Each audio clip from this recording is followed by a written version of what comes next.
Hello and welcome to episode 27 of the Ego Chall Podcast. My name is Preston Byers, and as always, I'm joined by my co-host Justin Binkowski. And on today's episode, we are going to discuss a pretty wild week in roster and organization-related news in the Call of Duty League. We got roster changes, expired trademarks. That wasn't something I was planning to see anytime soon. Possible mergers, everything basically you could ask for in 1 week's time after the Call of Duty League's 2021 season ends. But before we talk about all of that, let's check in with the Barry Bonds of the Connecticut Adult Men's Softball League. Justin Binkowski, how are you doing, Bink? I'm doing all right. Ready to get this show on the road. Yep. Let's get right into it. We'll go in chronological order. Kind of, we found out about the Seattle Surge dropping their roster during Champs last weekend. So that kind of unofficially kicked off Roster Mania because the season hadn't even finished yet, and an entire team and coaching staff had been wiped. So Seattle, they dropped everybody on their roster. They also dropped Nubsy, their head coach, and they were pretty, at least Octane and Nubsy were especially critical of the management for the Surge, basically saying that they had no idea what they were doing, and they didn't seem too fazed by not being with the Surge organization. But we don't really need to talk all that much about that because we did touch on it last week in episode 26, and we also just kind of were giving like a preview of what was to come in Roster Mania. But I wasn't expecting this much in 1 week. We really start with Paris, which is no surprise. Paris, similarly to Seattle, they did not qualify for champs this year. They were one of those 4 teams that did not get to go to the World Championship tournament. They drop all of their players as well. Everybody on their roster has been released. But I didn't really see that as a big surprise. It's not really clear if Theory, their head coach, is staying. He didn't tweet anything about it, and he still has, the Paris Legion stuff in his Twitter account. So I'm not sure what to think about that. I guess before we get into this trademark stuff, what did you think of Paris completely wiping out their roster? Did you think that it was salvageable at all with any of the players that they had picked up this season? So like you, I was pretty surprised that, like you hinted at before we actually got into it, I was kind of surprised. We saw this much happen so quickly into the off-season period here. A fun story for our listeners. I actually decided to go hang out with my cousin this past weekend and leave my house for the first time in months outside of just like playing softball, but like actually like travel somewhere just to go hang out. And that's apparently the reason why we got all this news. And it only makes sense that it all dropped when I was not available. So makes sense in that regard, and I just thought it was kind of ironic. But to answer your question, with the final roster we saw from Paris, I don't know if they really had anything to build around. It kind of felt like at that point they were trying multiple different lineups and different like combination of roles within the lineups, and they did tie for last place in the league, so a full wipe kind of makes sense. The only thing, I know we talked about it briefly earlier in other episodes, but the one thing that Paris could have done if they wanted to like not completely wipe the slate clean was like potentially keep Fire on and retain him moving into Vanguard. Obviously, that months ago they decided to they didn't just like bench him, they just straight up released him from the organization. So that's not something that's clearly something they didn't envision doing for the future. But that like if that's something like if they saw potential in him and they wanted to keep him around to see if he could, kind of bounce back in Vanguard or whatever, that could have been a route they went down. But obviously, That's not the case, and we're going to see a completely new Paris lineup next year, potentially under a new organization. I don't really know. Yeah, so this trademark stuff, I mean, obviously neither of us are, well versed in trademark and copyrights or anything. I mean, I remember kind of looking up trademarks when the Call of Duty League was just beginning, and we were trying to find out all of these franchises, names, and the logos and everything. I remember looking, trademarks up at that time, but I really haven't done anything else since then. But our boy Crone at Intel Call of Duty on Twitter, he tweeted on August 29th, so that would have been Sunday, um, that the Paris Legion trademark for their logo and as well as their, the actual name of the Paris Legion, the trademark had been abandoned as of July 5th, 2021. So that's nearly 3 months ago. It just kind of slipped under the radar, I guess. I didn't really know what to make of this, and then I looked at Roger Quiles. We've worked, I've like went to him for like a legal advice in terms of like asking him about player contracts and what certain things can mean. He is a content creation attorney. He deals with a lot of legal issues within esports. He tweeted, he actually quote tweeted Crone's tweet and said, "There's been widespread speculation that this means Paris is leaving the league. This doesn't mean that at all. The several Paris Legion trademarks, not patents, were abandoned because paperwork wasn't filed on time, nothing more than that." So, he's a lawyer. He's not going to jump to like these conclusions without having some kind of basis in reality. So we don't really know if this is the end of the Paris Legion. It could be, I guess. Paris has been really one of the worst performing teams. At least this season, they did show some promise last season, but definitely one of the most, or I guess not most unpopular, but least popular teams in the league based on like social media and viewership. So it wouldn't be as big of a surprise as other teams. What do you think of this? I mean, this is pretty out of left field, at least in my opinion. Yeah, I'm glad you brought up Rogers' tweet because I honestly didn't see that before. And like you said before that, we obviously aren't experts in this kind of thing to begin with, so we really don't know what it means. It's just like an interesting tidbit Crone dug up, and it makes you wonder what's going on over there with Paris. I guess the bigger question is, and I don't know if you want to do this now or after we get through all the roster stuff, but what kind of direction do you think Paris could potentially go in next year, regardless of whether it's the current organization or, a new organization taking over the franchise spot? I think we could get into it now. As far as players, I think it's really difficult for them. I think we talked about this maybe when they were officially eliminated from contention for champs. I remember talking about how they are at a disadvantage because, and obviously their headquarters, like no team is basically in their headquarters other than like LAG and like, the Empire because they're in Dallas. Like most of those other teams don't require their players and, their support staff to live in the city. So, Aqua and Temp and all of them, they didn't live in Paris. And even the last season's rosters with Dens and not Dylan, but like the Paris Legion roster from last season, they didn't live in Paris either, so they don't really have a connection to their home city, which is a disadvantage in my opinion.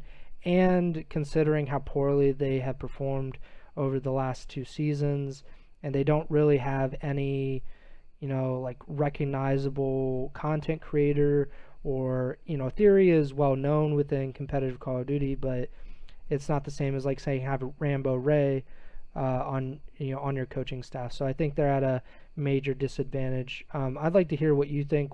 What can Paris, who was one of the worst teams this year and doesn't really have the clout of say OpTic or Empire or Thieves, what can they do to become a competitive team in the CDL? I personally think if it's the same organization behind the franchise heading into this year, just from the outside looking in and from rumors that we've heard and stuff, it doesn't seem like they're the type of org to want to like make a big splash in free agency. And if that's the case, I think the best course of action for Paris is to embrace that, Paris identity of the fact that they're the French team in the Call of Duty League. Like they have that going for them if they actually can tap into it. And we've seen French players like Whalers and Brezzi, obviously Hydra, really good French player. And if they could have locked him up before this past year, they could have, could have had a cornerstone piece to build around for years to come. Obviously, that doesn't happen now, so they might have to look elsewhere in terms of French players if they want to go down that route.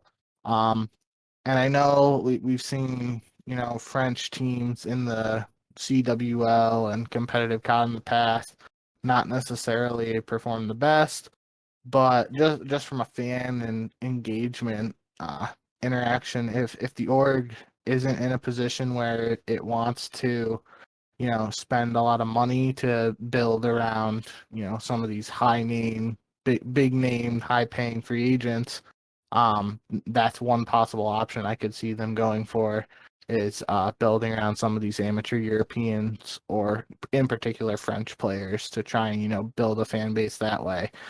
Do I think if they go down that route, they'll, be contending with Atlanta FaZe immediately? No. But I think that that's something that the team could try to, like I've said, help build their identity, create a fan base, and, like give people a reason to tune into those Paris matches beyond just seeing like Atlanta FaZe versus Paris and it being up. Atlanta's got this one. It might give French fans who might not necessarily tune into the CDL. It might give them a reason to tune in. But again, that's just pure speculation. Don't really know for sure what Paris has up their sleeves, but that's just one idea I have. I think it's a good idea. I'm not sure, other than Brezzy and Hydra and Whalers, like those are the guys that pop in my mind as like those French players that are pretty well known. They're at least well known by like the American viewers.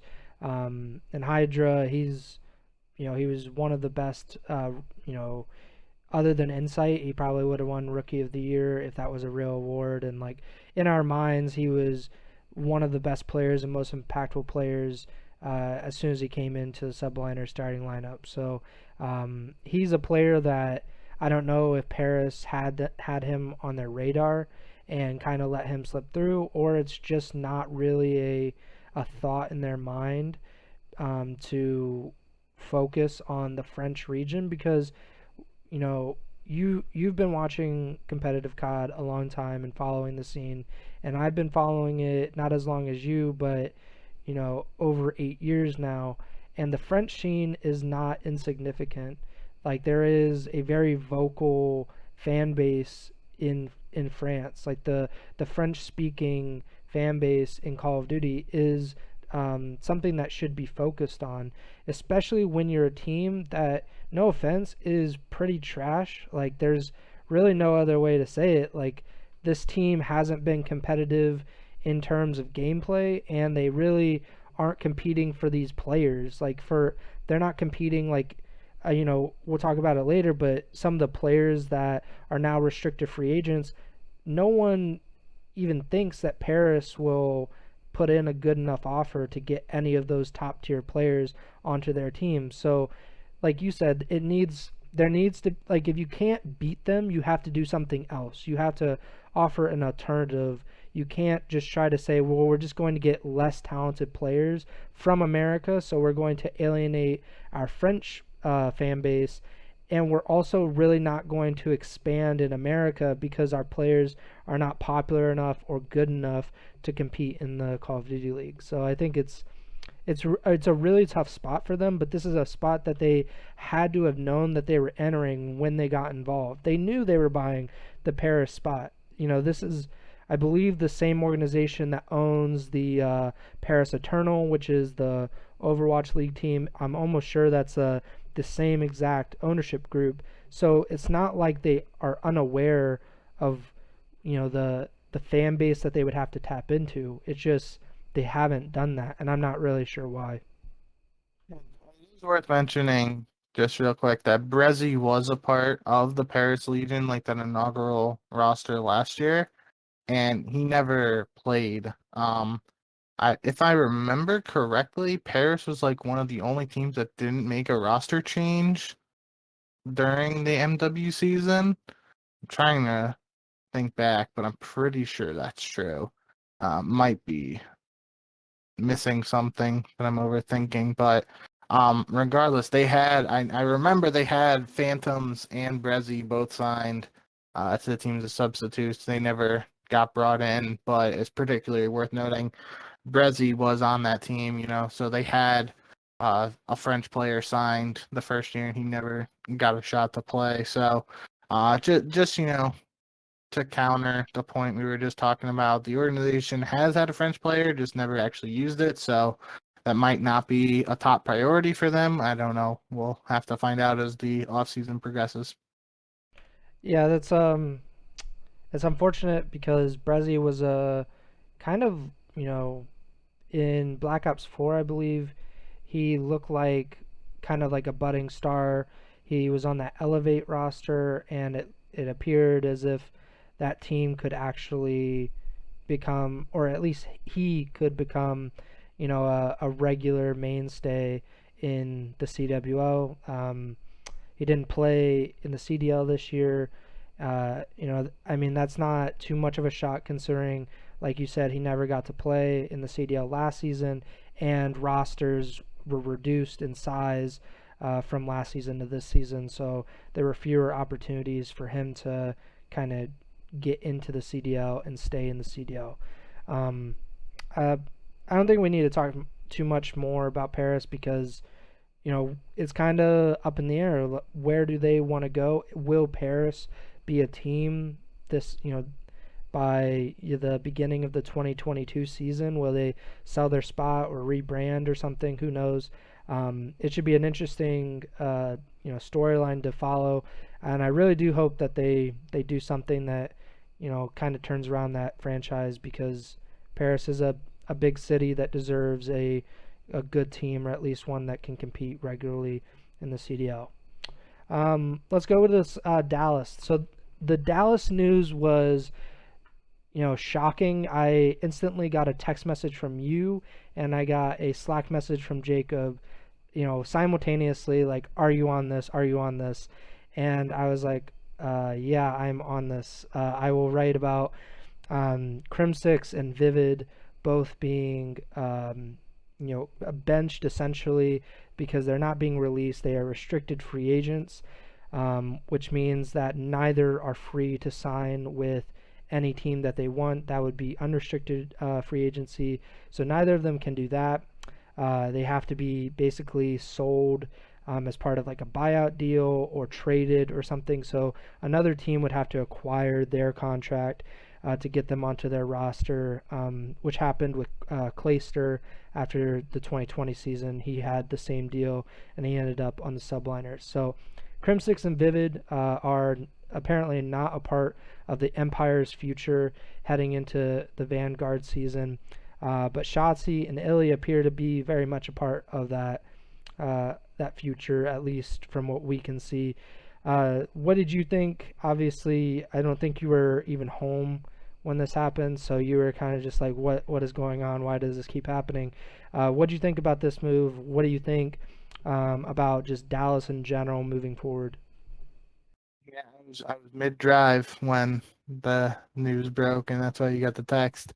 But yeah, I mean, it kind of made sense to me, just like thinking in terms of solely Dallas here. Um, kind of expected them to make some sort of move in the off season, and it would have made sense. Like it felt like Vivid would have been like the odd man out in that situation. He came in mid season, help turn their season around and help them, get a couple of top 3 placings, top 2 placings, one of the majors too. So, they played well, but it just made sense to me if Dallas was gonna make a change. It feels like Shotzi and Illy, that they're committed to them, especially Shotzi in particular.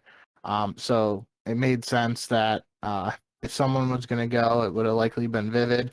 I was slightly, at the time Friday night thinking about this, I was kind of shocked. Immediate reaction to the Crim news. But again, now knowing what we know potentially is going on makes a little more sense. But still, it's just, Krim is one of those guys who's seen so much success in Call of Duty, arguably the most successful Call of Duty professional of all time.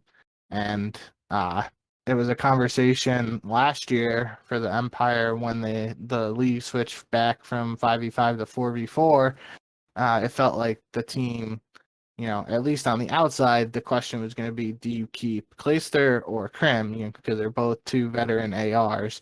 And it felt like they went with Krim because he felt, it seemed like he was just undroppable coming off winning that 3rd world championship, even though Clayster was coming off winning his 3rd and back-to-back. Tough situation then and again, obviously. Other stuff seems to be going on in the background that could have led to this decision to make Krim a restricted free agent. But it will certainly be interesting to see where both of these guys end up. I'm excited to see where Vivid ends up, just because I feel like he had that breakout. I don't know if breakout's the right word, but he showed a lot of Call of Duty fans what he's capable of when he was playing for a bad LA Guerrillas team. And then he comes over to Dallas and he's still being that guy, like, doing the dirty work, playing well in Search and Destroy, setting up his other sub for success. So it'll be interesting to see what kind of submachine gun duo another organization is able to form.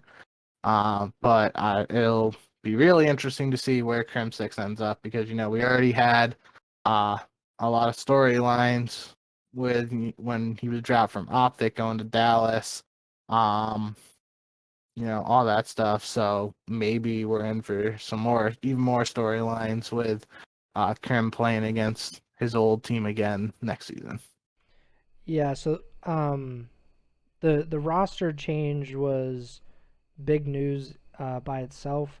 But then to follow it up, so we had a Dottie Sports report from Jacob Wolf and Crone. They reported that Envy NRG, which currently owns the OpTic brand, and Hex, who is the founder of OpTic and has been very much a spokesperson of the brand for many years. Dot reported that those parties are discussing a deal that, if completed, would see OpTic Gaming and the Dallas Empire merge, and then the Chicago Call of Duty League slot would then be sold to a third party. And this would effectively end the Dallas Empire brand, and the Dallas slot would be replaced by OpTic, probably like OpTic Dallas. And Envy would then own the OpTic brand, which, I mean, they've owned OpTic for a long time in the game, but it's a little bit different now, I think.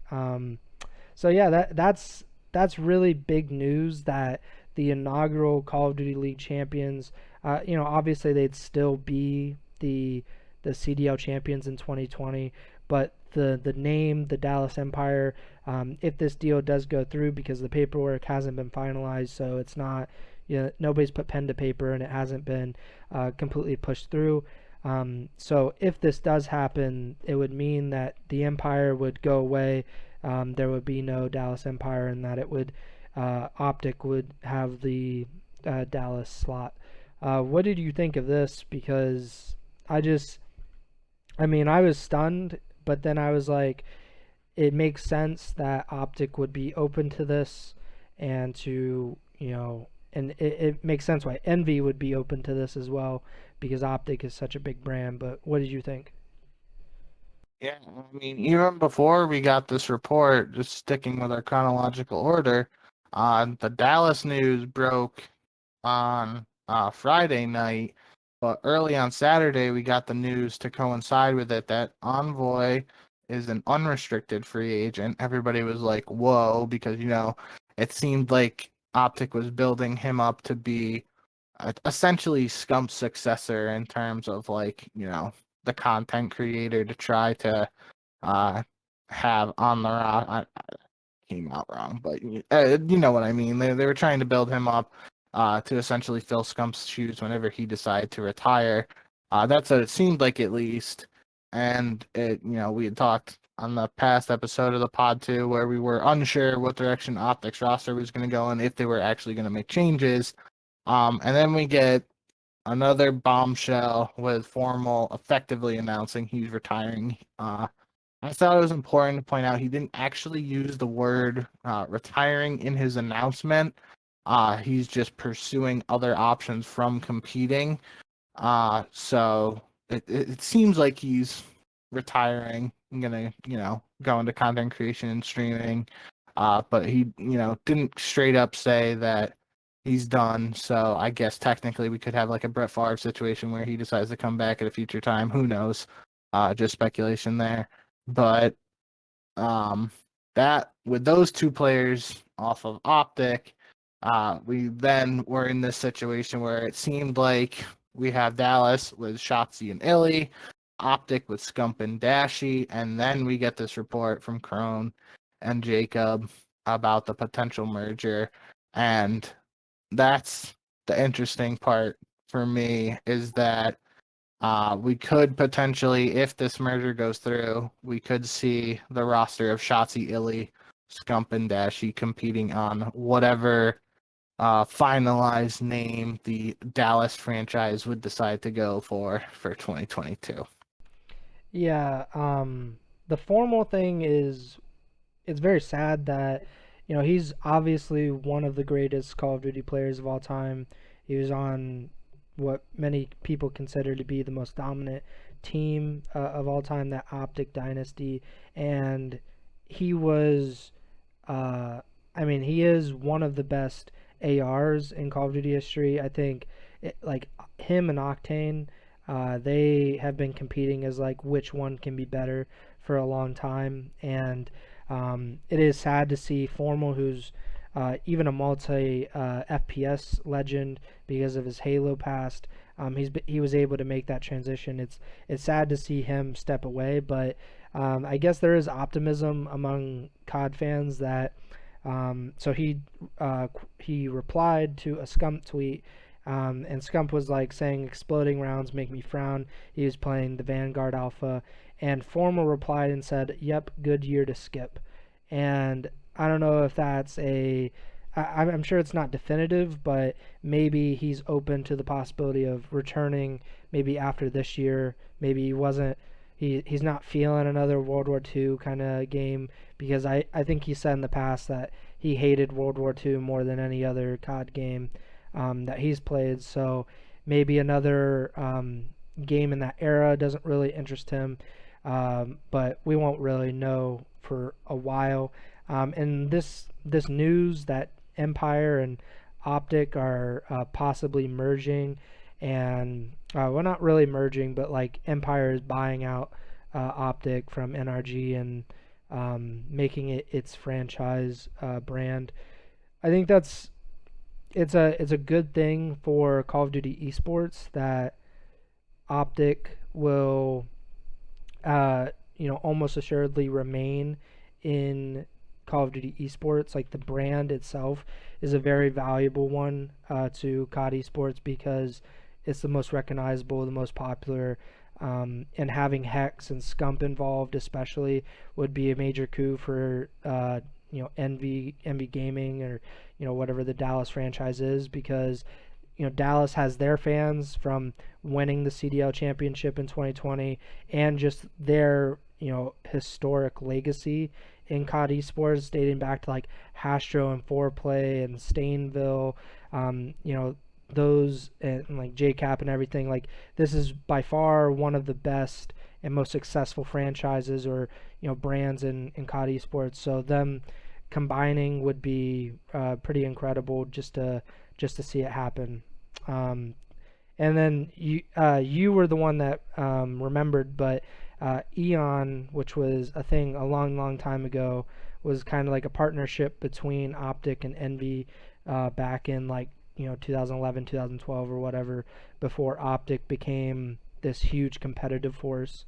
So there is kind of some history, and Hastro's, he seems like pretty good buddies with Hex, so it just kind of made sense, I guess. And if it happens, it's going to be a really really big deal for the CDL. I don't really know who could buy that Chicago slot though, because we haven't really heard about potential suitors in terms of the CDL, expansion.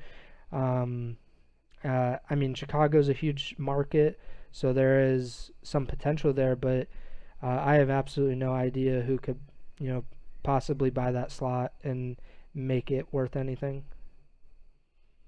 Yeah, so just to touch on that stuff real quick. The Eon partnership, I really obviously that was like when I first was getting into competitive Call of Duty and I wasn't writing at that time. So I really don't know much about it. I just know it was a thing. I would love to like actually talk to like Castro or someone who was involved at that time to learn more about it. But I do remember, I think it was on one of Hex's podcasts. I saw a clip or something of him talking about like before the NRG partnership, there was a possibility of him like teaming up with Hastro, even before the inaugural season of the CDL. If I'm remembering that correctly, I'm not 100%, but I'm pretty sure that's was said. So and you like you said, they obviously, aside from like Twitter banner and stuff, they seem to be good friends. So if this merger goes through, it's something that makes sense in and out of the game from a lot of standpoints. Um, but regardless, like you were talking about in terms of the if the merger goes through, the open CDL spot, who could buy it? We have seen C9 was like teasing stuff on Twitter, and obviously we're not sure how serious that is, if it's serious at all. That would be interesting though, if we saw them get back into Call of Duty, because obviously they have a big fan base in League of Legends and other games, so um, that could potentially be one thing. The other thing I saw, the other word I saw people talking about was United, because they were doing that teaser thing on Twitter for a while. It turned out that was just related to the Halo competitive stuff that was announced earlier this week. So doesn't seem like we'll see Unite in the CDL anytime soon, or just right now. But the other org that I feel like people aren't talking about and is one that I think is interesting is Rise Nation.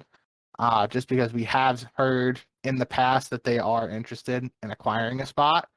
And it seems like, if there is no expansion, this is a good opportunity for them to do that if they're serious about trying to enter the CDL. And that would certainly be something that would be very interesting for a lot of reasons to me, just because I feel like if Rise were to acquire the spot, they have some previous players they could immediately, like with pre-existing relationships, they could potentially decide. I feel like if Rise enters the CDL, Looney would be involved in some capacity, whether it be the head coach or assistant coach or however. I feel like he would be involved in some way, shape, or form. And then you have guys like TJ Halley, who I guess jumping ahead a little bit here because he's next on the list, but TJ did announce that he's an unrestricted free agent heading into next year. And then obviously Gunless is a free agent after being dropped by Seattle. So they have Rise. There are previous Rise players who would be available, and the team could potentially try to build around if they were to acquire this rumored vacated spot? I think Rise would be really interesting, and Yeah. that would be fun just from a COD fan point of view. I know that it probably wouldn't bring in the number of eyeballs that, say, Cloud9 would, because Cloud9 is one of the biggest esports teams in the world, just in general, or at least in the Western Hemisphere, because they own, I believe, the Spitfire in the Overwatch League, and then Cloud9 in the LCS is very much well known, and they are like they do have experience in first-person shooters. I believe they have a few Valorant rosters, and then their CS:GO roster. I don't know if they even have one anymore, but they were the first North American team to win a major, so they do have a lot of American fans. Who knows if it would translate to a CDL, a CDL fan base, but it would be an interesting jump. United, obviously, they were the last champions of the Call of Duty World League, so there is that for them. They have that, and they have many connections. Clayster and Simp and Abizi and obviously JCap and Pristini, Aristides, like all of those players, they have connections too, which would make it a little more interesting. So I'd be down for any of those three. We don't know. We don't have any leads on like who could possibly be potentially replacing OpTic in Chicago, but we'll talk about it if anything comes of that. So you already mentioned TJ. He is an unrestricted free agent. Not a big surprise here. He had been benched from the Thieves a few times this season, and he did not compete with the team at Champs, and it just seemed like his time had basically run out with the Thieves. It seemed like it was kind of over from there, and we would imagine that he was on a 1+1 because he was on the OGLA roster last year, and then the Thieves they rebranded the slot, so he just kind of his contract ran out. It didn't make sense, at least on paper or from a fan's point of view, to keep him around because I'm sure he wants to try to start on another team, and I really don't know what the Thieves are gonna do in free agency because we talked about it that Octane would seem like the most logical replacement, I guess, and kind of slot him into this roster because he has that connection with 100 Thieves. He's one of the most talented players in the league, and now he's an unrestricted free agent, we're presuming. I don't think he said anything about being restricted free agent, so he can sign anywhere. It seemed like the Thieves would be a perfect spot for him, but then that would lead anyone to believe that Slasher would be out of the roster. So a lot of things would have to change. And what do you think of TJ getting dropped? And then we can go into this LAG stuff right after that. Yeah. Just one final note again on the OpTic and Dallas stuff. That's all reported, obviously, by Crone and Jacob Wolf. I don't know. Preston will probably leave the link to the report somewhere if you guys want to read that if you haven't already. But just want to reiterate that that's not officially announced in any capacity. We're going to have to wait to hear more official news on that in the weeks and months to come if it actually comes to fruition, but certainly just something to keep in mind there. As a last note on that potential move.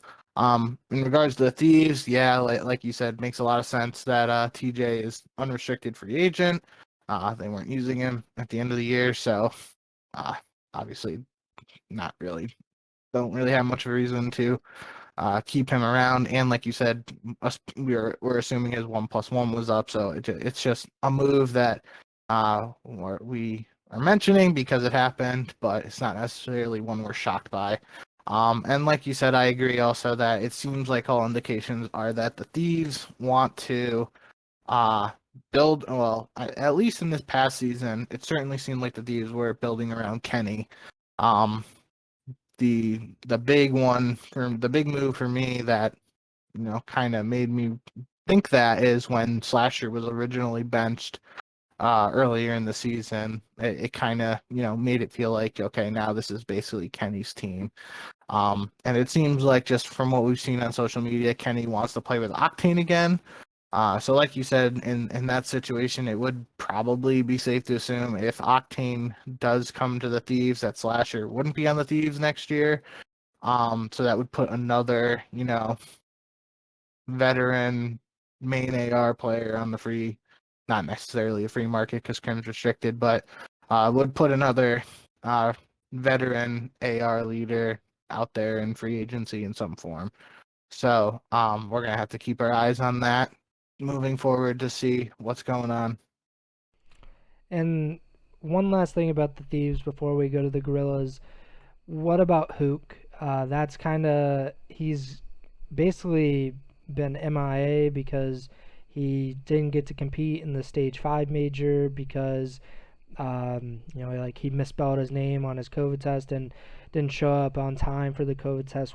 Whatever the story is there, he wasn't able to compete. He was replaced by Draza on short notice, and then at Champs, the Thieves just kept rocking with Draza. They were knocked out in the first round of the losers bracket, so we don't really know what's going on with that because we talked about it extensively when it happened, when the Thieves made the acquisition to bring in Hook and kind of shake up their roster even when they were in a good spot. Nadeshot had said he's kind of a franchise player, like he's one of a kind. You need to go out and get that player regardless of your current roster's performance, and it seemed to completely screw things up. Obviously there are extenuating circumstances, like it's not just in gameplay that Hook, it's not like Hook was just playing so poorly that it caused like all of these problems, but the constant roster changes for the Thieves was kind of something that people memed, and I think rightfully, because they had nearly 10 roster changes throughout the season. And Hook, he's at one time in Stage 1, early Stage 2, he was seen as a potential most valuable player candidate. He looked like one of the best players in the league, and then he got benched by Dallas and then got traded to LAG. So I think he is probably the most underrated player in terms of where will they end up, because we really haven't heard that much about him since he got benched but for Draza at the end of the season. The Thieves, I don't know if they have faith in him and they're going to keep him on their roster and try to slot him into that starting roster. I mean, that would be on paper a filthy lineup if it was Octane, Kenny, Hook, and say Draza, or I don't really know who that fourth could be. It could be really anybody because there's so much talent in the other places, but you would think it would have to be a submachine gun player, so I wouldn't think that Slasher would really fit into that roster if that is. But we really don't know what Hook is going to do, or if he's even a restricted or unrestricted free agent. He hasn't really said anything, so it's super unclear about he's a potential MVP for next year because he has that talent, but who knows where he ends up. So I think that's a really underrated part of the free agency. I'm glad you brought up the Nadeshot tweet, because as soon as you started talking about Hook, that's the first thing I just Googled, Nadeshot Hook, so I could get the exact words from the tweet. But then you kind of summarized it. But he did say Hook on May 4th, after 100 Thieves acquired Hook from Dallas. Nadeshot tweeted, Hook is a generational FPS talent. He will go down as a top 10 player all time when everything is said and done. I truly believe that when a player like that becomes available, you do whatever it takes to sign him. So excited to have him here at LA Thieves. So, in the words of Nadeshot himself, if the Thieves decide to move on from Hook going into 2022, when a player like that becomes available, you do whatever it takes to sign him. So we'll see what happens with Hook going forward. Paris is taking furious notes now because they can get him for a discount, maybe, probably not. But let's talk about this LAG. They were definitely the most active in terms of roster changes. They released all 8 of their players. So they had 4 on the Call of Duty League roster. Well, they had more than 4, but the 4 starting players for their CDL roster. And then they also released their academy team. They were the only team in the league to field a full academy roster other than the subliners, I believe. So one of 2 teams to actually have an academy team. And but none of the 8 players will apparently return. So just to be clear, it's Silly, Assault, Mental, and Apathy. That was the starting roster in the Call of Duty League at the end of the season. Mental was brought in from the Academy roster late in the season. And then the Academy roster was Exceed, Mox, Cheen, and Nero. Cheen was up on the main roster, the starting roster, at some point during the season after Vivid was benched, and then Vivid got moved to Dallas, and we talked about him. He's a restricted free agent as well. So some big changes for LAG, but not that big of a surprise because, I mean, as much as I believed in them when Cheen was on the roster, I think they might have finished last or tied for last in the league, which is not what you want, especially with how close they played a lot of the teams at certain points in the season. It just didn't work out for them in terms of results. So not a huge surprise there, but what does the future look like for LAG? Because they got a lot of flack for benching Vivid when they did, because Vivid was the only player to come over from that 2020 roster for LAG and start in the 2021 season, and then they benched him and kept that former EG trio together and brought in Cheen, which didn't work out for them. So what does the future look like in your mind for the Gorillas? Yeah, so a lot of questions here surrounding the Gorillas in my eyes. First off, obviously, the Ego Chall Podcast is big stands for Money Cheen. So, Money Cheen. obviously, with the lack of success with the team throughout the season, not necessarily surprised to see them go this direction.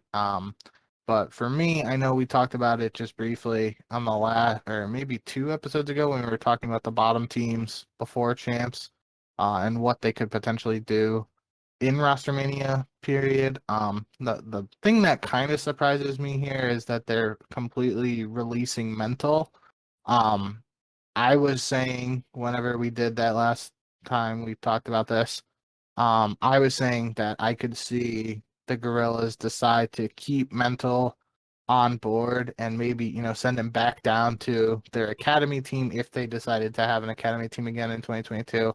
I was expecting them basically to, retain him and send him back down to try and see if he could continue to develop and then maybe give him another chance. But obviously that's just, they're deciding to completely wipe the slate clean and start new in 2022. The big question mark for me revolves around the coaching staff there with Bevels and Ricky. We don't know for sure what was going on behind the scenes at LAG, obviously, but it seemed like there were some questions about like who had what type of say in roster changes and stuff like that within the organization and how much of an influence the coaching staff may or may not have had. So that could be something that potentially has an impact on what type of free agents the Gorillas are able to go after.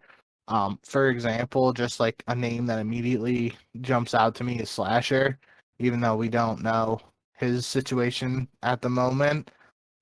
He is a kid from Cali, and I wouldn't be surprised to see him play for another LA team.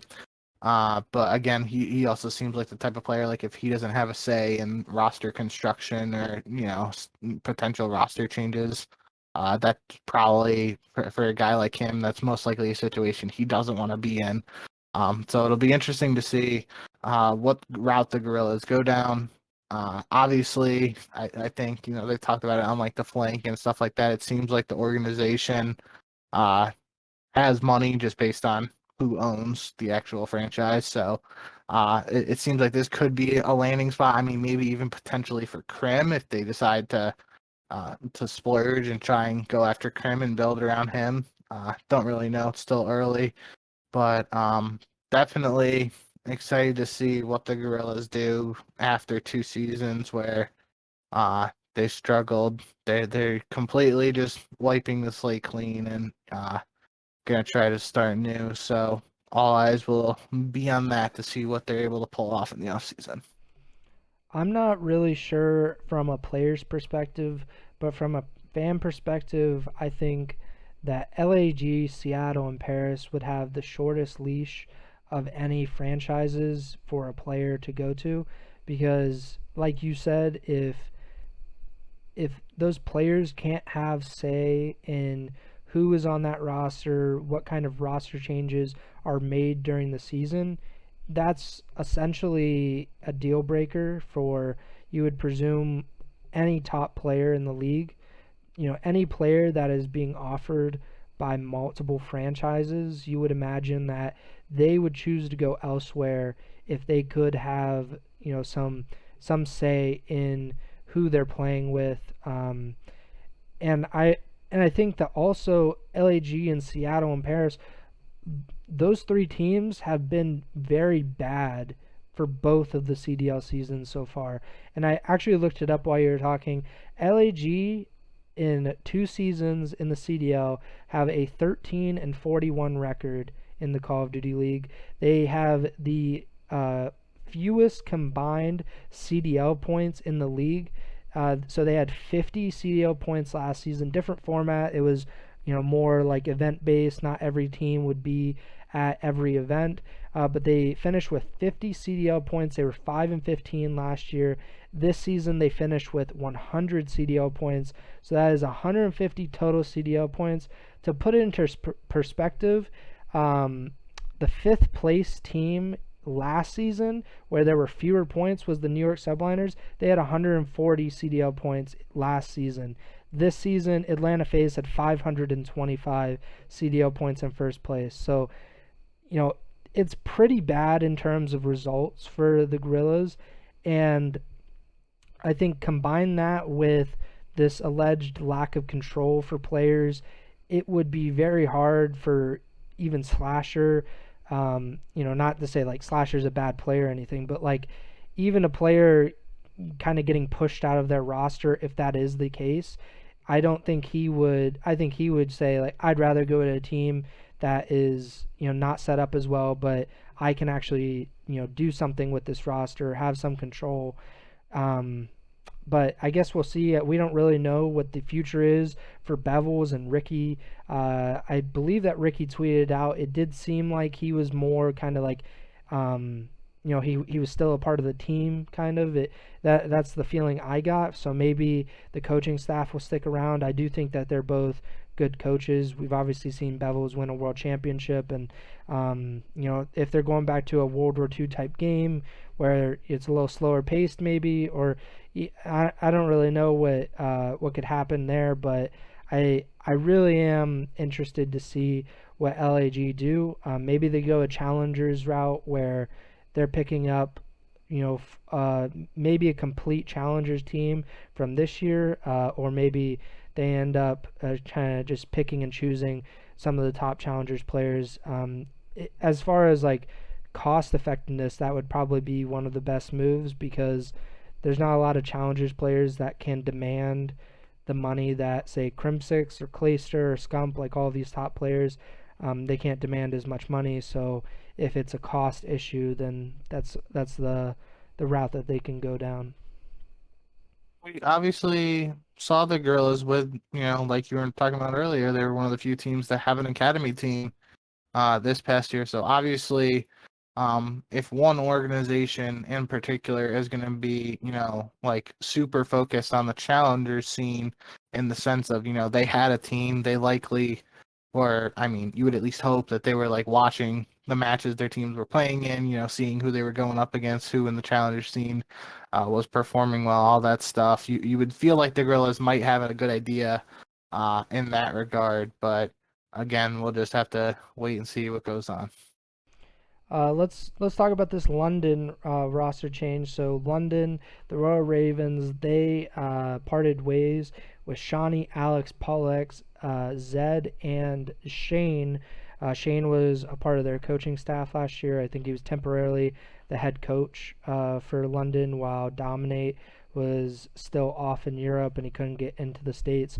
So a lot of changes there for London, but the notable player that will stay is Afro, the really young European Challengers player that came into the starting roster late in the season, and he looked to be really talented.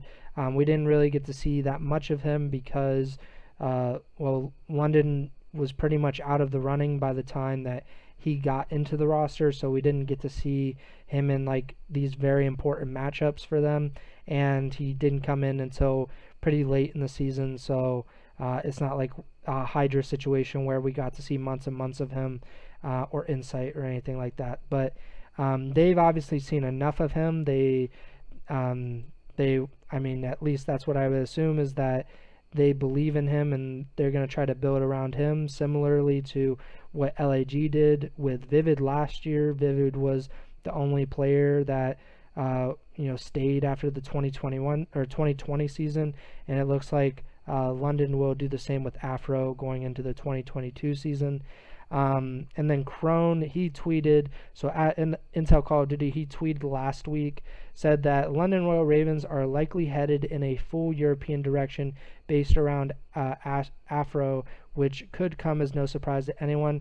And then this was before the roster changes, so the fact that Afro does seem to be the player that they're building around would seem to kind of support Crone's report there, but we don't really know if they will follow through with that all-European lineup. What do you think of this move and London's decision to apparently build around Afro? I like it. Like you said, limited sample size from Afro in the actual CDL, but he popped off, and the chances he was given, and he looks like he could be a bright star for London. So it makes sense. It is worth noting that last year after the MW season, London did something similar, not comparing Afro and Shawnee here, but London did decide to release everybody except for Shawnee. And then they went from there. They re-signed Dylan, who was on the team. So they didn't really get rid of everybody, but they kind of did, and then they kept Shawnee. So it's kind of similar in that regard, that again, they're deciding to release most of the team, but they are keeping.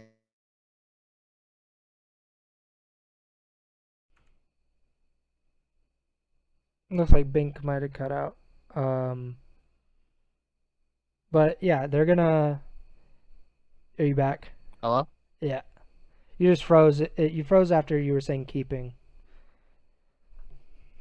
Oh, so what did you hear? Basically, like they're building around Afro, and that they had like last season they kept Shawnee, and then they re-signed Dylan and Alex and everything. So I mean, Yeah, I was just bringing it up. This yeah. this is technically the second straight year where we've seen them not do a complete fire sale or squad wipe, as people are calling it now. But they have kept one person and then gone from there. So not surprising to see them go down that route again. What I was starting to say was that Paul X is the interesting release to me, because it seems like he was performing well, and he's another player who could be an up-and-coming star if he continues to play at the level we've seen from him. But obviously, with the report that London might be going down the route of an all-European roster, it makes sense, if that's true, that Paul X doesn't fit the criteria there. So I will be interested to see if Paul X finds a spot on another CDL team. I think he earned it based on the way he performed throughout this past season, but we'll just have to wait and see. And London has all these options because there are really no shortage of European players that they could pick from, even English players specifically in challengers. You have so the European team that won the the European Challengers finals this season was Gizmo, Harry, Nasty, and Vortex. So 4 English players.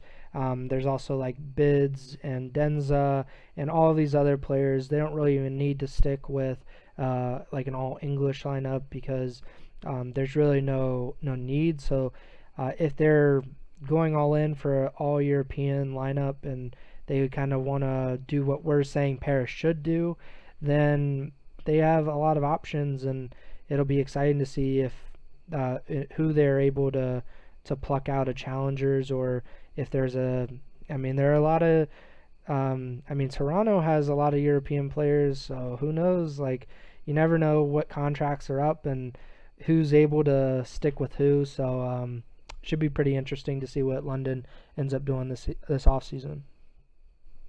Just real quick though, just because you mentioned him, Nasty is a guy in particular that I would be excited to see. I obviously am not super tuned into the European amateur scene, but I know London signed him as a sub during the Modern Warfare season, and I was hearing a lot of good things about him then, and I was excited to see him potentially make his debut. It never happened. He was released, and then we went through this season. Apparently, as you were just saying, he saw success in EU Challengers, so no surprise there based on what we've heard, and it would be interesting to see him potentially get a shot in the CDL.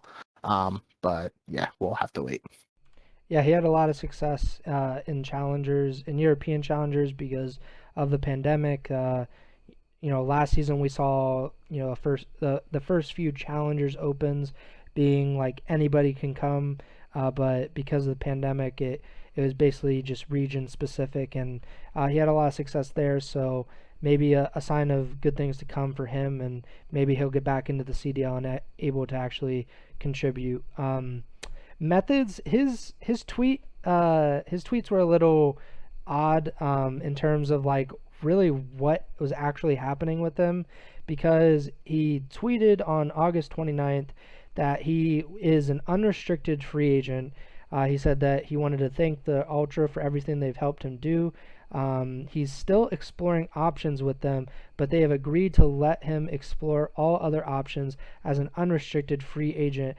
And then there was another tweet a little bit after that, and he said, just to clarify, I'm still signed to the Toronto Ultra. They're allowing me to explore the market as an unrestricted free agent and are willing to transfer me to another team without hassle. They've been incredibly helpful and accommodating during this period.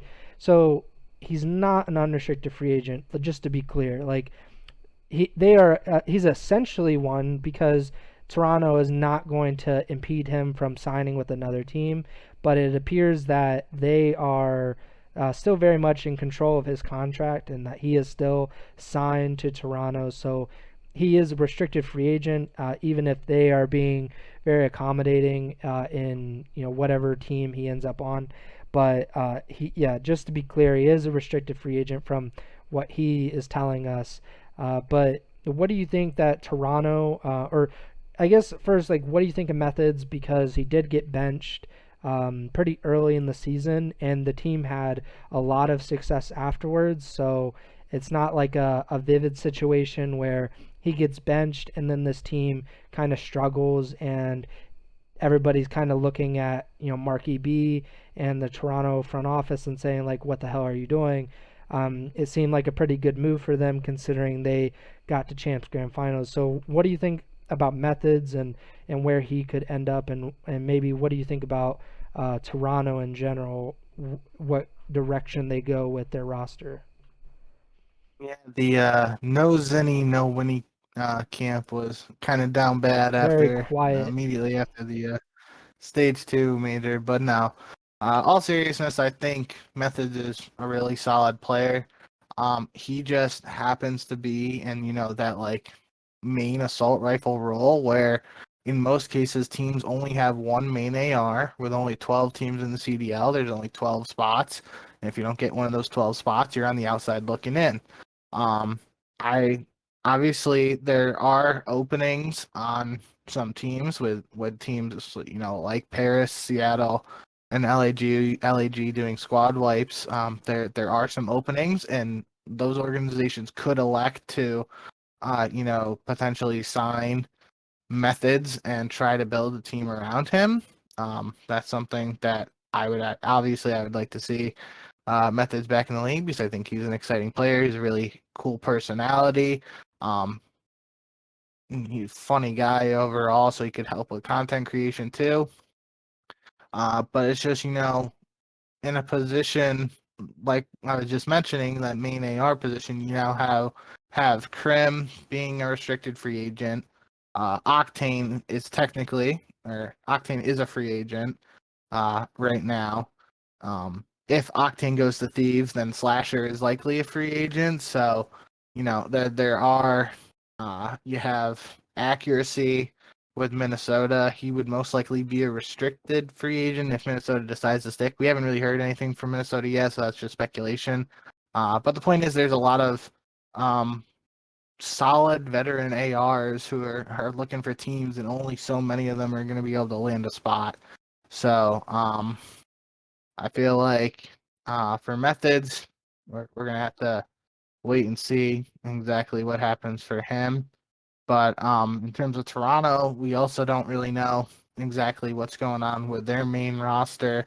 I personally, I know I mentioned it, I think, during the Champs episode, that I would be surprised if they decided to split up and go their separate ways. But we don't really know for sure what's going to go on with them. It would be surprising for Toronto to split up that roster that just finished second at Champs.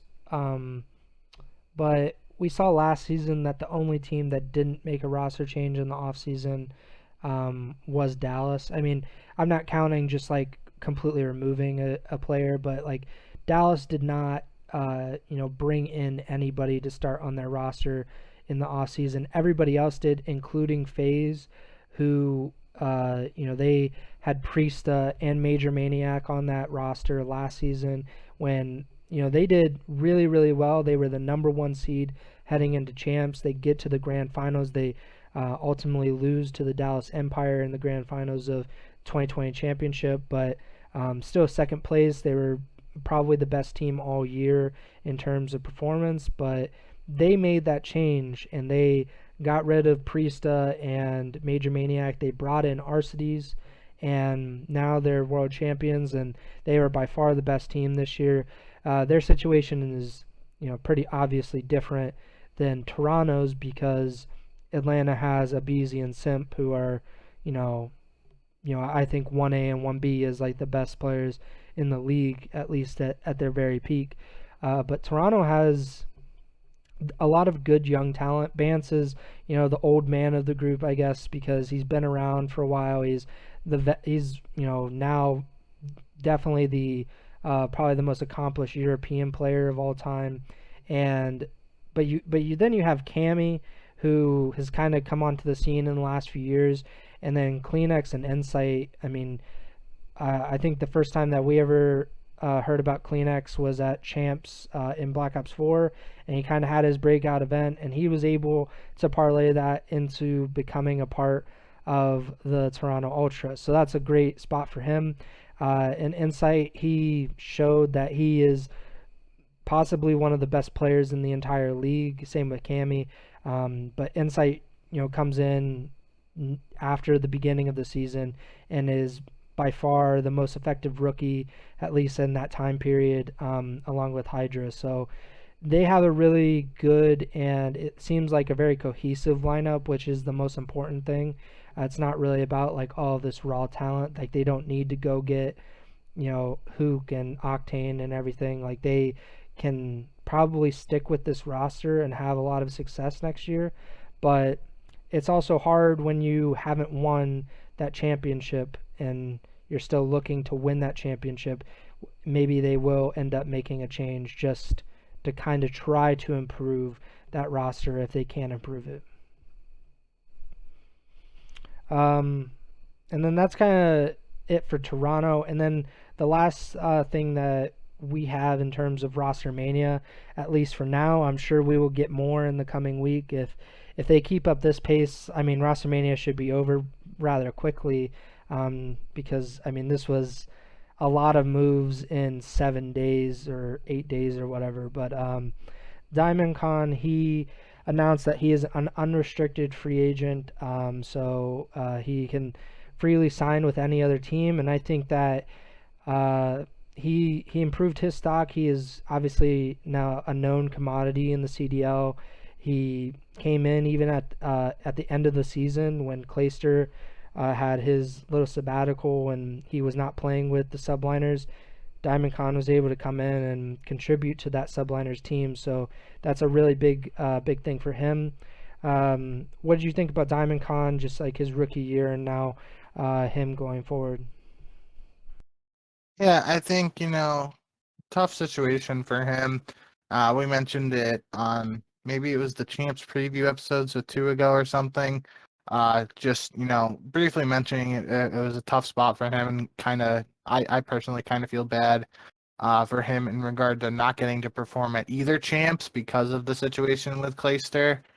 Him having to come in to the main New York roster meant he missed Challengers Champs, and then Clayster replaces him for actual COD Champs, and he doesn't get to play there either. So that's definitely like a somber ending to a bright rookie season for him. He certainly had his moments where he showed he can hang around, but at this time, this is a move. Not too surprised to see him be in free agency. I'm not sure if we'll actually see him immediately back in the CDL next year. But again, at this point, who knows what's going to happen with some of these guys. That does it for the roster mania, the confirmed changes. Real quick, I just wanted to touch on these rosters since we didn't really get to talk about them because they haven't really made any changes.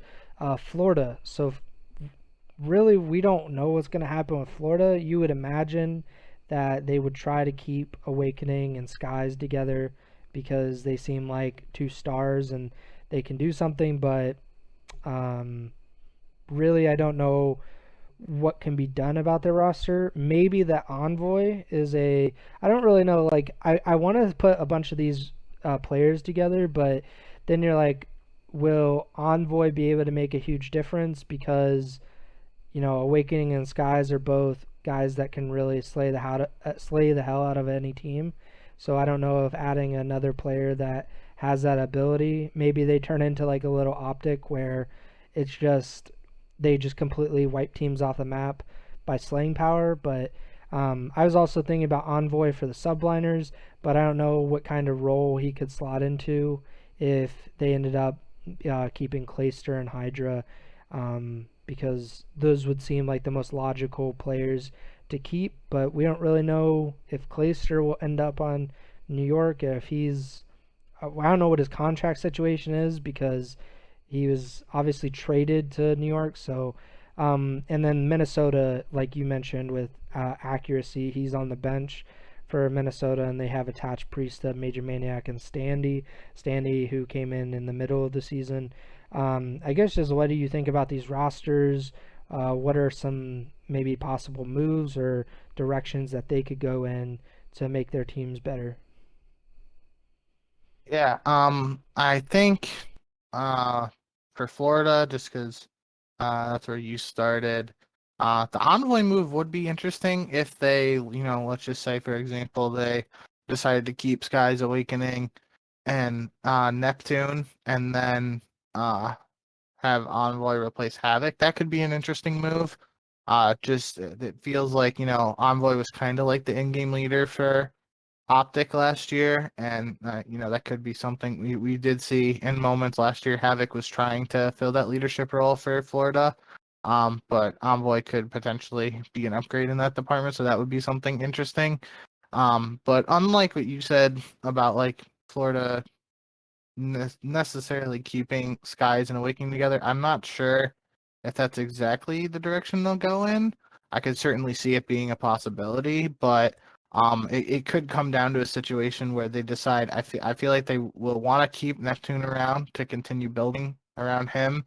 Also, just based on contracts, it's most likely that he signed a 1+1, and they would choose to just extend his +1. Um, So I feel like Neptune's going to stick around, and then it comes down to whether they want to keep both Skies in Awakening or if they just want one of them to be the main AR and potentially move on from the other one and then look for two. Whatever direction they go in, I think they're in a good spot where they can, they have options. It's not like necessarily, how do I want to put this? It's not like they're in a situation where they're starting from scratch, right? I feel like they have some solid young players to build around. It's just someone's gonna have to make a tough call in terms of exactly what direction they want to go in with the team and who they want to keep and who they're going to move on from. So we're going to have to keep our eyes on Florida to see what they decide to do. With you mentioning New York, though, another interesting name that I could see just now thinking about it fitting with Florida would be ASIM. If New York decides to move on from ASIM, I could see a world where Florida goes with, like Skies Awakening, Neptune, and ASIM stepping into that leadership role there.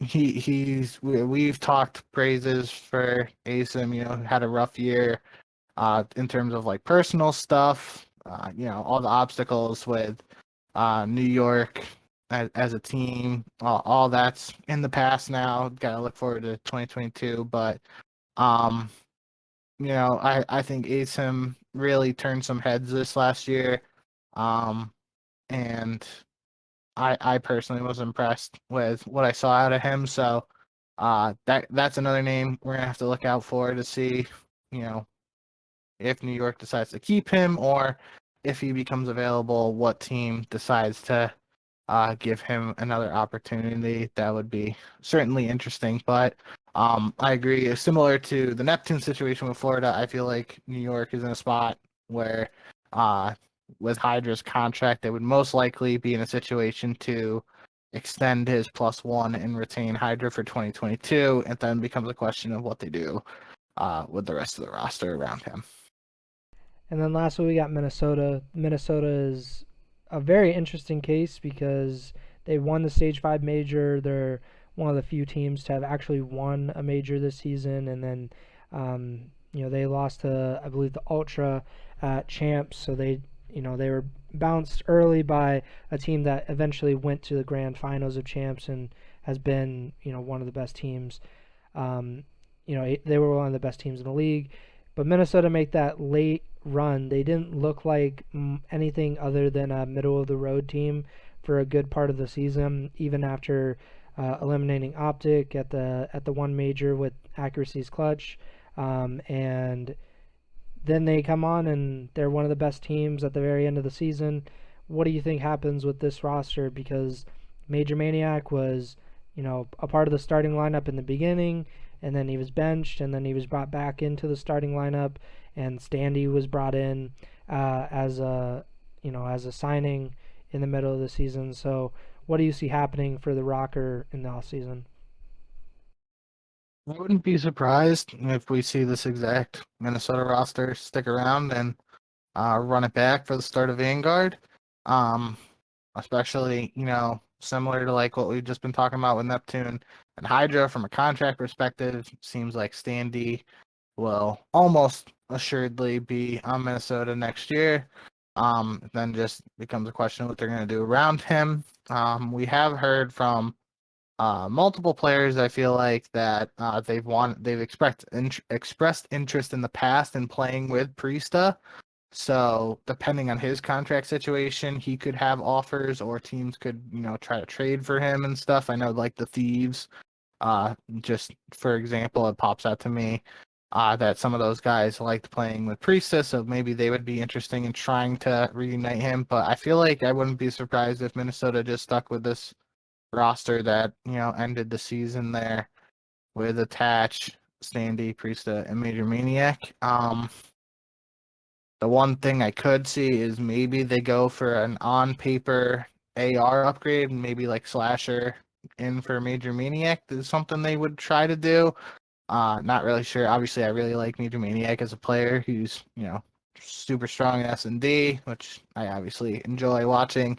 And he does his job in the respawns. So I'm not sure if they would actually want to, make a change. And like I said a couple minutes ago, I wouldn't be surprised if they didn't. But for me, I guess it just comes down to accuracy. What exactly happens with him. And, I feel like if Minnesota goes down the route where they're saying they want to keep on trying to build on this most recent success, especially Stage 5 Major, the winning roster there, I feel like we would see accuracy be moved off this team and potentially giving one of these other organizations another veteran AR option in free agency. Before we go, I just want so these 5 players I think are the top 5 players that are confirmed, restricted or unrestricted free agents at the time at the moment. So correct me if you don't think these are the top 5, but I said Crimsix, Vivid, Envoy, Octane, TJ, in no order really. Like just the top 5 free agents at the moment. And I kind of want to get your thoughts on. You don't really need to go into too much depth with these, but predict where they end up. Where do you think at the end of Rostermania these 5 players will ultimately be in the CDL, or if they're not in the CDL? Man, that's tough. I'll just, I guess, for the purposes of the exercise here, I will just stick to these names that you got here. Crim, Vivid, Envoy, Octane, and TJ. I feel like I think the easy answer here is Octane to LA Thieves. I feel like that's just something a lot of people are expecting. And then if we go from there with LA Thieves, presuming it would be Octane, Kenny, and Draza, they would then be looking for a sub. And both Vivid and Envoy stand out to me as options. For the sake of this, I'll go with Vivid there to LA Thieves because I think that would be, something interesting. It would give the Thieves would be in a position where, depending on the game, Kenny or Draza could run the sub. And then the other would be like the flex second AR. So they would have a guy like Vivid running in front of them, and then whoever is on that second sub could be more of that slaying sub with Vivid doing the dirty work. So I'll go with that for the fake roster building exercise.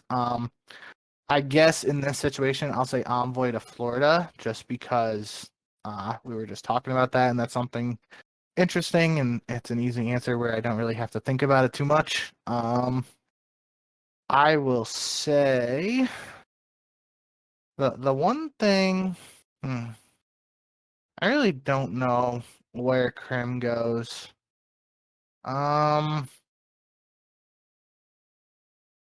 It would certainly be interesting if Krim also went to the Thieves instead of Octane, and then you have this, Krim on the Thieves going up against OpTic/Dallas potential merger there. That would be one hell of a storyline, but I can't keep saying the Thieves here. I don't really know where I would pick Krim to go then because I don't really see him going to LAG, Paris, or Seattle.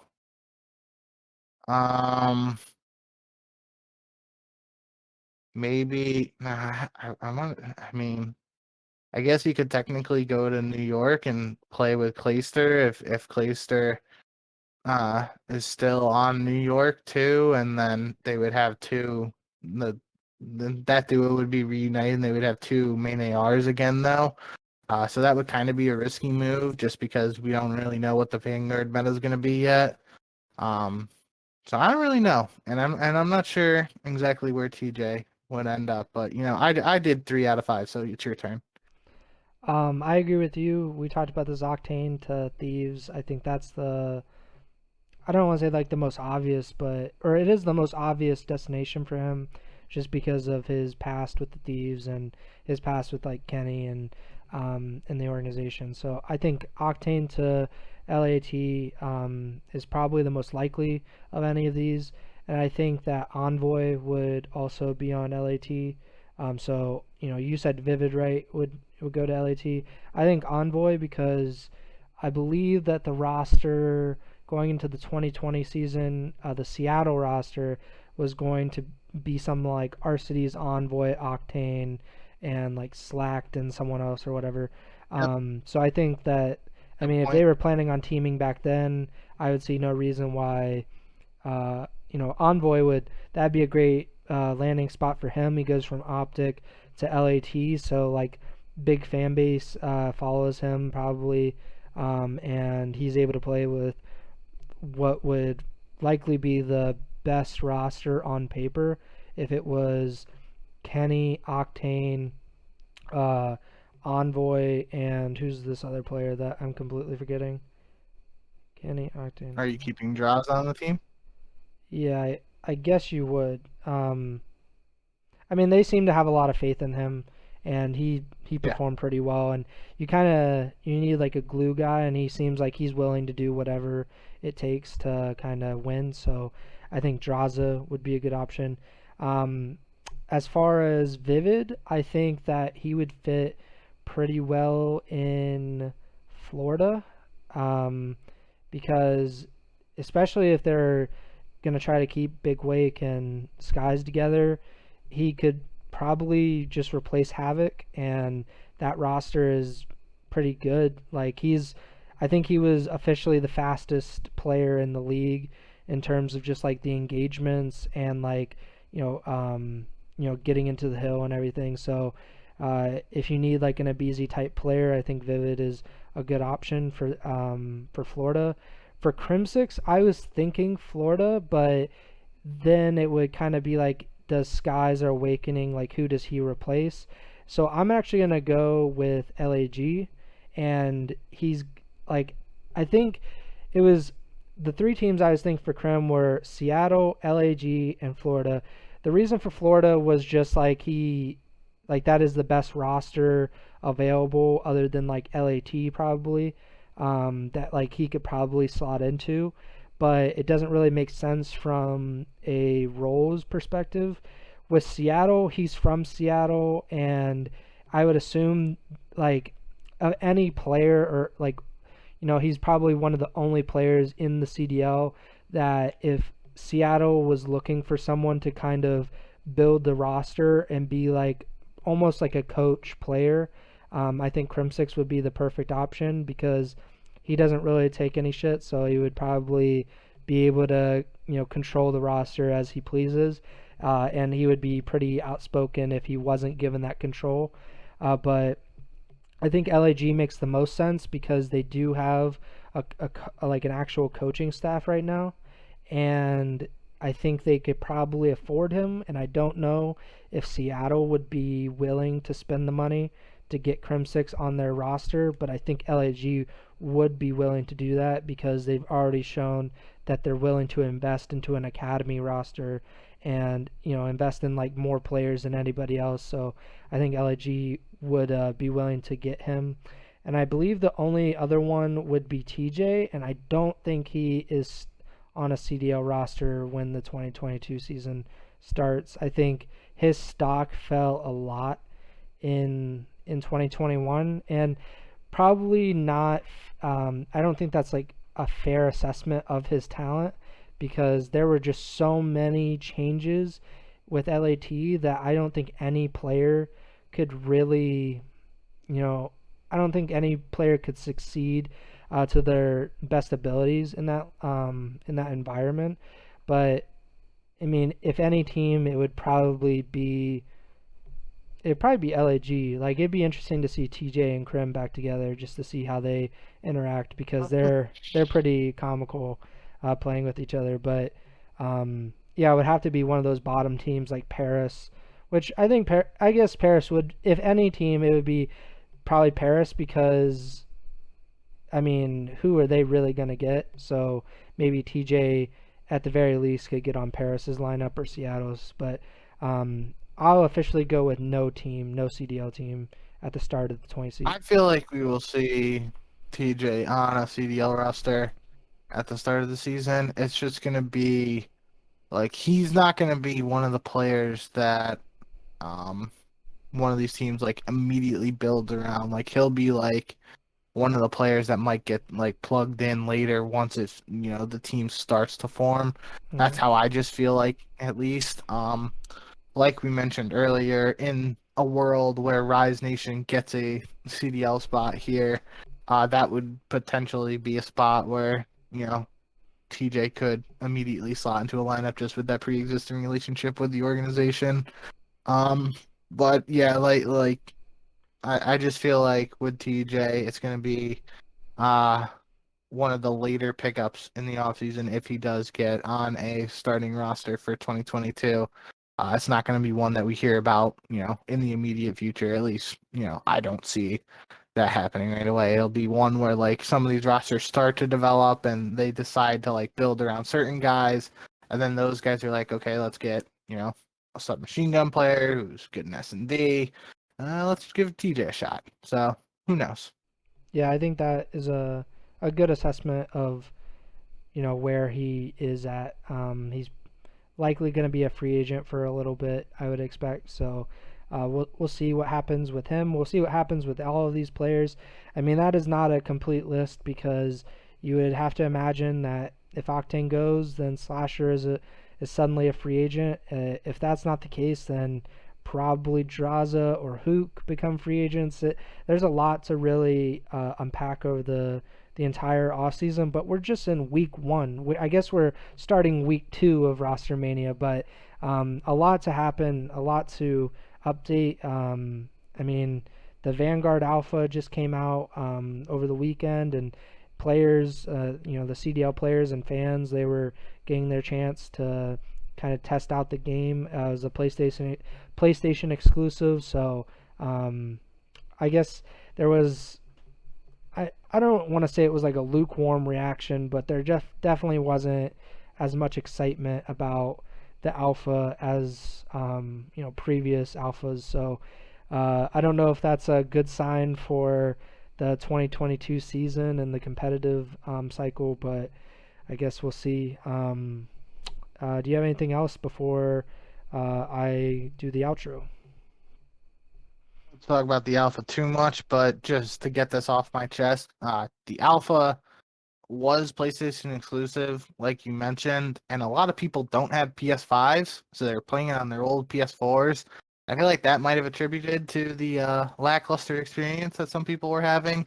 I didn't play too much of the alpha myself, but the few games that I did play on PS5, I didn't think it was terrible. I felt, we were talking in the Twitter chat, I felt like the time to kill was a little fast.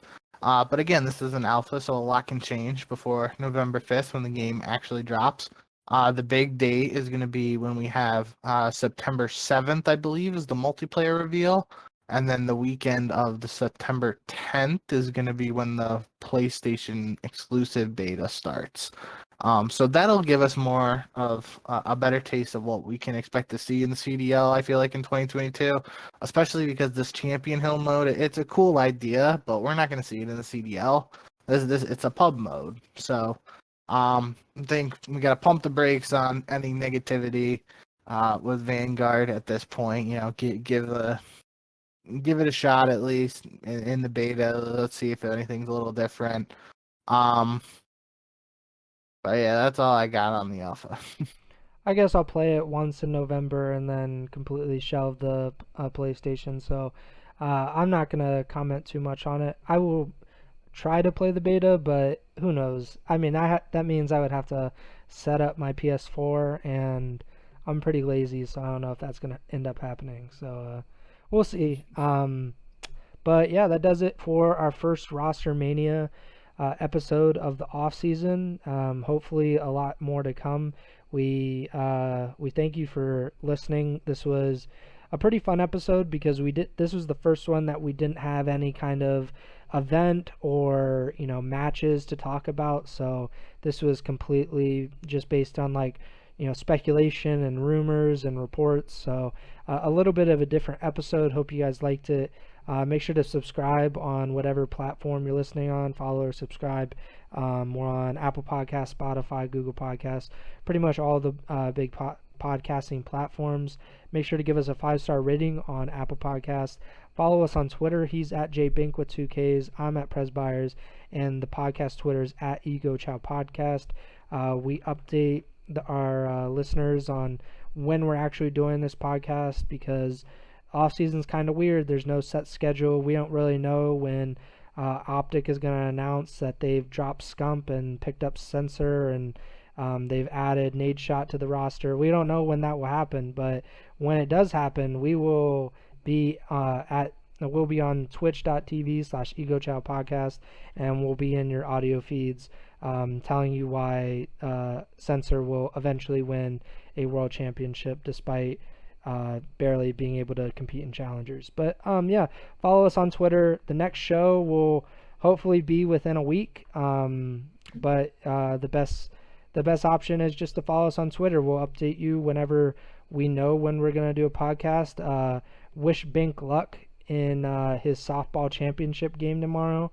Hopefully a few big home runs or singles, at least get on base would be preferable. So yeah, that does it. Bink, take it away.